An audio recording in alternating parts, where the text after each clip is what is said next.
The keynote to this lesson is the person who has learned to discipline himself cannot be disciplined by others. And stated conversely, the person who has not learned to discipline himself is to be disciplined by others. And I'm going to give you some of the myths in connection with which one should and must discipline himself if he's going to reach the top level of success. The sense is taking possession of your own mind, keeping it busy in connection with the things you desire, or for the things you do not desire. One concern, one let alone. Consider that the Creator gave you control over one thing, being your right of choice, and how you will use your mind. You must recognize that the Creator considers that to be the most important thing on earth. It is because it is the only thing you need with which to determine your destiny. Next, for a reason in life, at least twice daily, now, what do you think is the reason for repeating daily? The answer is the idea upon the subconscious mind, so just indelibly that the subconscious mind goes to work immediately on what you want to do, and that peace and have a powerful way of keeping yourself, the subconscious mind, moving in the direction that you want it to go. Incidentally, if you don't repeat the subconscious mind with a clear picture of what you want, it will wander off into the feelings that attract to you things you do not want. And then you engage in at least one act of going the extra mile each day. You not only will make friends that way, especially have a regular army of friends. Every time you go the extra mile, you do something beneficial for yourself. You lose the power of the things you enjoy. Gratitude for these things that peace don't live. I should think it's one of the most important things in connection with which you should discipline yourself. Because practice gratitude is the thing that fits in the best result. In my old days, I used to, when I was in trouble, I needed somebody to bail me out. I went to prayer without any results, except negative results. And lately, the best thing to do is to express gratitude for the blessings that I never had. And when I reached that stage of self-discipline, I was to my entire destiny began to change. I began to make new friends. My financial status began to change. And everything in my life was different. I had gratitude for the blessings I had. This one person, it has to, discipline yourself to transmute this into the emotional pity for that person. And see how much better you feel. I know in the picture of things, people sometimes express emotions of hate with the ritual of people. You don't have to love every people, but you certainly can express that they want to convince themselves to that you can love. You can do that. You just want to change in your life when you do what you have to do. The habit of closing the door on unprepared speakers and unfelt experience. The majority of people spend a large portion of their time in building off of their past failures and mistakes and unpleasant circumstances. I've had my share of those, but if you ask me to tell what they are, I don't think I could, because I have gone wrong so tight. I know I've made it tight, so it can't be over. I don't want to live in the past. I'm living in the present and the yet unborn future. It took discipline for me to learn to close the doors on my past. But I muster that discipline. And then, develop a consciousness. by feeling yourself already in possession of everything you need to make you a success. What then? Success consciousness presupposes that you'll know the one thing, that you will conduct yourself in the company that you like, run the sort of automobile that you desire, you live in the sort of home that you desire, and that you will inwardly and prosperity. And then like wants to emulate, and will begin at once to think and to act as nearly like him as possible. Back in the early days, when I disciplining Napoleon Hill, I had a wheel of a job on my hands. I had to be over from the ground up. And I learned my physical counselors as described in Think and Grow Rich. And I started planning evening councils with those men described in Think and Grow Rich. And I want to tell you that these meetings, imaginary as they were, became so real after a while. These characters whom I had chosen to become mastermind allies to me became so real that I could see them walk in and seat themselves at the table. And I carried this on until finally it became so realistic that I discontinued it because I got to the point where I didn't know whether I was seeing the heck of people around me. It made me transfer to myself the qualities of these great men whom I have most admired. I started out as a hero worshiper. I still am a hero worshiper. About the kind of heroes I am. And master himself cannot be mastered by others. And you are overtaken by temporary defeat, but in present experience. Begin at once to search for that seed with exceeding benefit, because it certainly is ours. And when the wind of defeat is still fresh, it may be difficult for you to find that seed. For example, when my mother died at the age of 9, it would have been very difficult for me to have found the seed of an equivalent benefit in that circumstance. But the years which followed, beyond any question of it, that seed was there. Because the person who came to take my mother's place, my stepmother, came into my early destiny, and it made it possible for me to extend myself into space throughout the civilized world. So there was that seed of an equivalent in my mother. Speaking and saving her inside, be sure and will keep you inside. And friends, if you think you must speak ill of another, do not speak it, write it in the same, near the upper ditch.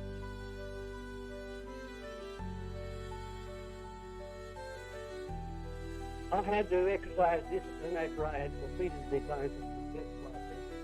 When I started to look around and there was nothing to do with publishing. I was take time every time. And I would have been televised or shooting at that time. But I had learned the self-discipline. I knew that sometime, somewhere, somehow, some publisher would make something in me to recognize someone who would put in 20 years of exemplary steps in 500 successful men would come to the rescue of that publisher. I want to tell you, it took a lot of self-discipline knowing that doing it. I've been turned down about 20 times. And in conducting my mind and body to endure the strain of 5 lectures a day as I'm giving here, you have no idea how much discipline that takes. And you'll be surprised when I tell you that when I finish this day, I am very much stronger than I was when I started. And by next Monday, when I finish the lecture, I want to feel like a believe it never again with the great enthusiasm that I'm doing now. Because I have learned how to discipline my mind and my body to do a job. Some 5 or 6 years ago, I was in Mississippi to deliver the entire philosophy in a 5-day seminar. Association. Of course, you know, I respect people amount of influenza. And the doctor who was called in to look me over said, well, I'm going to send you to the hospital. I said, doctor, I have an engagement in Mississippi. It's been pending for a long time. I have to go down and fulfill it. He said, if you do go down and fulfill it, you may have an engagement with the undertaker also. And on that day, delivered those lectures in 5 afternoons and evenings. But in the morning, I wrote and produced a radio program. And immediately after 11 to 3 o'clock in the afternoon, I interviewed these dentists one at a time, half an hour each. And when I came away from there was no sign of influenza. I have been so busy tending to my job that I have no business time to fool around with influenza. Surprisingly, what you can do through self-discipline. And some years ago, when I was a trading salesman in New York, my secretary received a telephone call one day from the president of the New York Laundry in New York, New Jersey. And he told me that he understood I was an expert salesman, and he had sales problems, and he wanted me to come over and talk to him about failing his sales. I had never heard at that time that laundries had sales. These drivers, they had to find their own customers and they had to keep them. Something had gone on in his organization. The drivers were losing one customer after another to the opposition. Now, I knew outlet for my associates. I wanted to make sure that when I went over to New York, I would get that contract. And I'm sure you will be interested in knowing how I went about. I went into my private office. The telephone operator not to connect my phone until I came out. I sat at my desk, my elbows on my desk, and my head was like this. And I started talking to Napoleon Hill. I said, Napoleon Hill, you're going over to New York. You're going to talk to the president of the New York Laundry, and you're not coming back until you make a sale. And I repeated that at least 1,000 times until I got that urge. I made a sale. To whom? To Napoleon Hill. The sales manager, Clark, who had been helping me to train men, and I said, you've been hearing me talking about this business of prediction in the mind, not to accept no, not to accept defeat. Take you over to New York and demonstrate just exactly how it's done. We're going over to see the president of the New York Laundry, not coming back until we make a sale. Now he said, just a minute, Napoleon Hill, I have a family, I have to come back. I said, I have a family, and I am coming back, but I'm not coming back until we make a sale. It was one of the finest things I've ever seen in my life. We were about a noon. I expected to see a man come out from the laundry wiping his hands on a dirty towel, maybe, and wearing a overall, the man I had to interview. Instead of that, I was ushered into one of the most finely appointed offices I have ever been in, and president of the New York Laundry was a graduate of Howard University. And he said, gentlemen, come right in. He said, and we'll go over to the athletic club, have lunch in a nice air-conditioned room, and when the lunch is over, we'll go out into the microphone and we'll talk as we please. And Jack looked at me and winked his eyes, much as they thought it's in the bag. That's what he thought. I thought, too. We went over there, and all the time, this man was telling me what his problem was. I was thinking about it, so over the time, I was building plans. We went out to the library. He said, now, if you don't talk to him, I'm going to listen. I went to the plans that I expected to do. I expected to do it, how long it would take me to do it, and how much it could cost. And all of a sudden, he was shaking his head and smiling. He was laughing. That's what I said. I was absolutely sure of it. And when I came up for air for a few moments, He said, listen here, I like your plan. I like your personality. I like your salesman's personality. When I sat in the door office, I telephoned two other men who are engaged in the same business, and we made it in good for all three of you. You have to get your first. The other two are coming tomorrow. I want you to know, Mr. Hill, I think you've got it in the bag. I've got to see the other two men.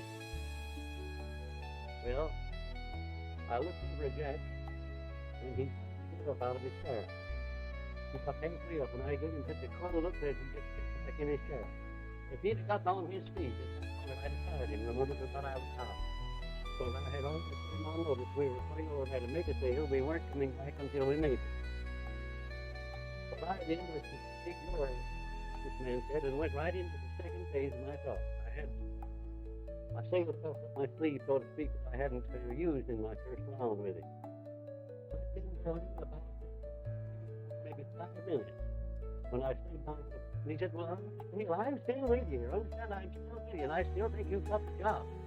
You're in my place now, and you made engagement with two other men. What would you do? I said, that's just exactly what I was waiting for you to ask. What I would do would be to go back and have my secretary call the two men and tell them that you've already employed Napoleon Hill. He said, by God, that's what I want.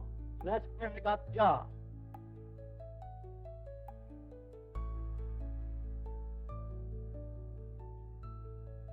We got out of his office and started back to New York, and we hadn't gone more than a block. See, I keep myself up on that left day where I wasn't responding any more than I am now.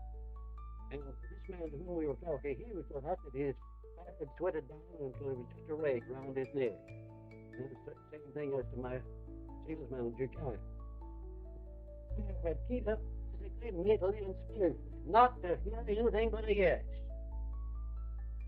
I got away and began to relax. Beads of perspiration almost as big as Indian fingers got all over me, and I just stopped right down on that sidewalk and began to fan myself with my hand. And my sales manager said, almost knocked yourself out, didn't you, Victoria? I said, listen, Jim, if you'd gotten on your feet all the way, you'd have been knocked out. Well, he's done for you would die.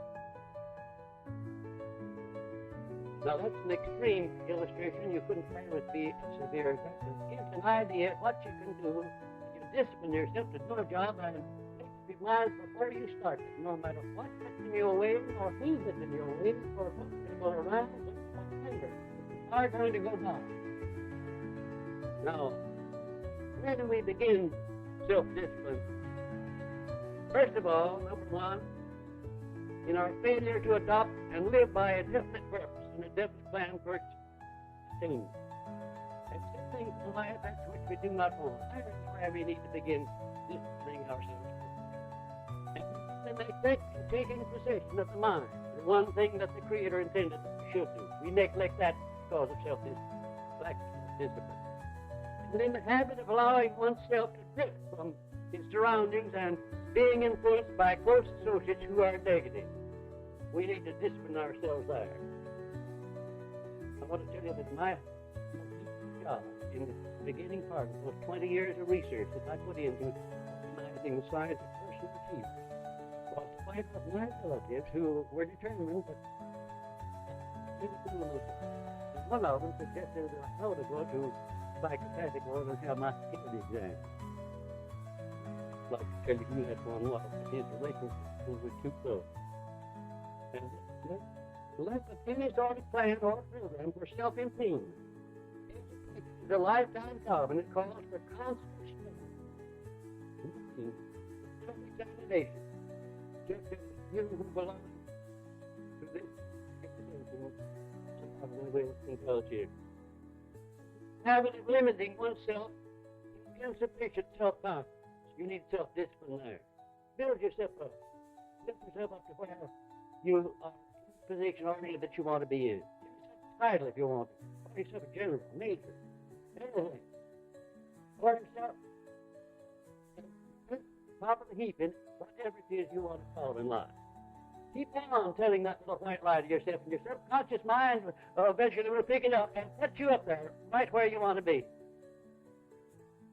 When Andrew Carnegie gave me that famous formula, it seemed to me a ridiculous thing to do. You remember how I gave it to you?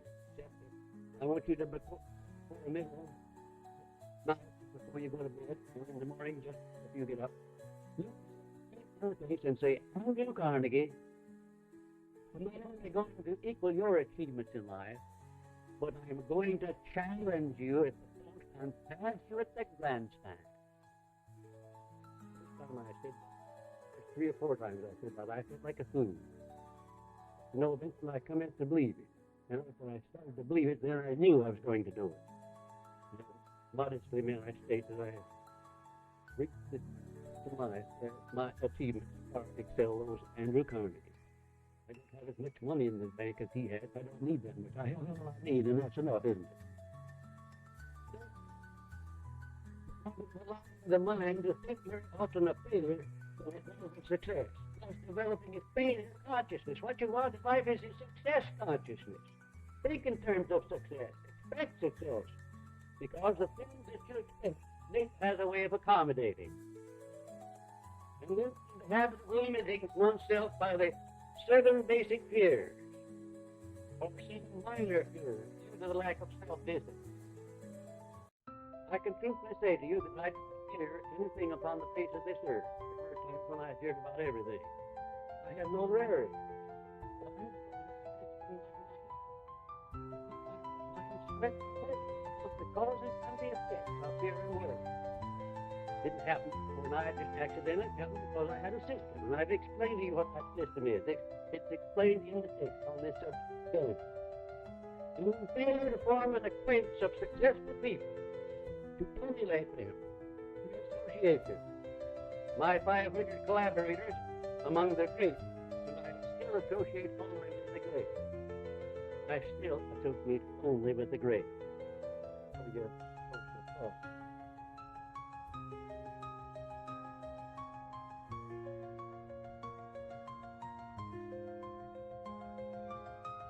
Thank you. You're not applauding me, you're applauding yourselves because you are truly great. The one taking on the middle attitude of those who are nearest to you, choosing your.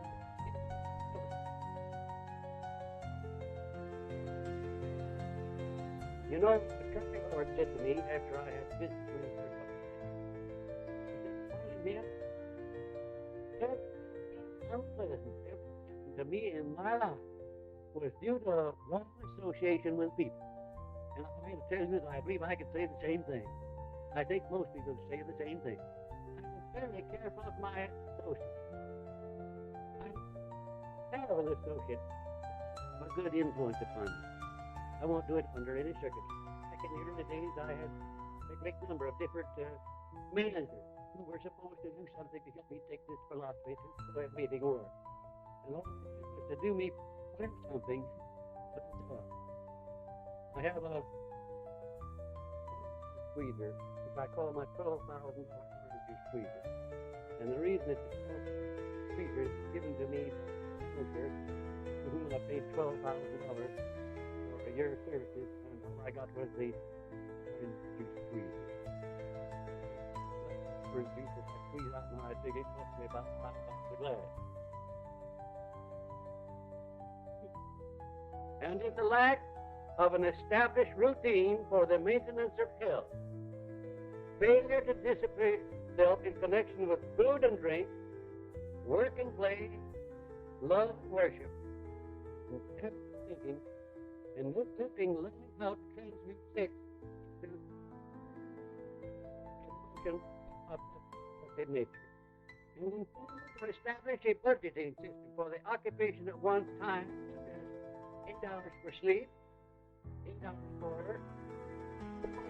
self-improvement, recreation.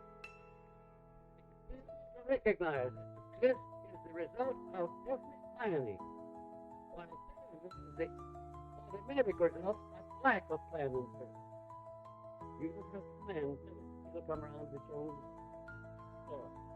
You do have to plan success. And investing in whatever circumstances that may overtake one, instead of feeling circumstances else will benefit one. And not recognizing that one must plant the seed of service before one can reap a harvest of benefits. A lot of people expect the ship to come in when they haven't set out in the ship. And you don't think for nothing. That's a prevalent habit nowadays.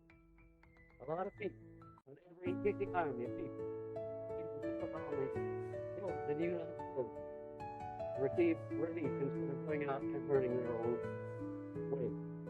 It was not made at that time. The economy is not a big system of free enterprise. It's still by men who need to work in return for day's pay.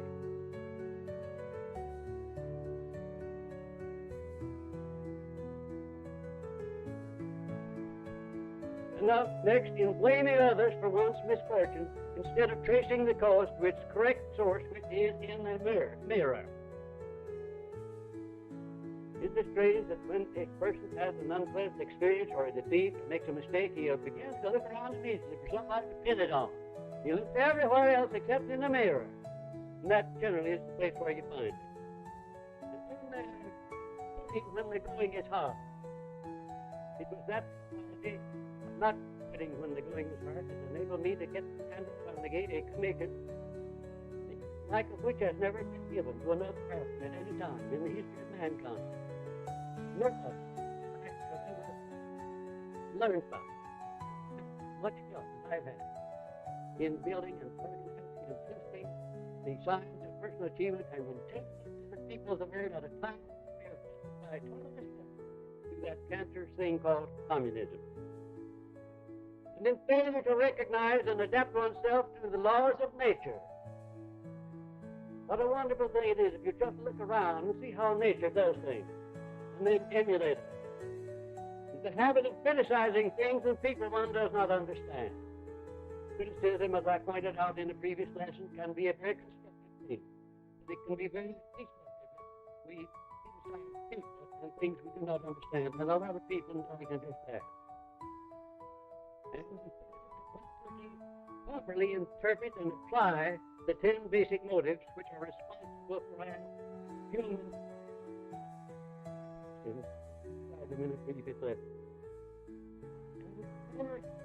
The habit of using the tongue too freely and the eyes and ears insufficiently. This is what people told instead of asking them useful questions. It's an astounding thing how much time is wasted by people who instead of listening to what somebody might have to say that would be beneficial. And to neglect the expression of gratitude for one's blessing. And connect with intolerance with those who one does not like.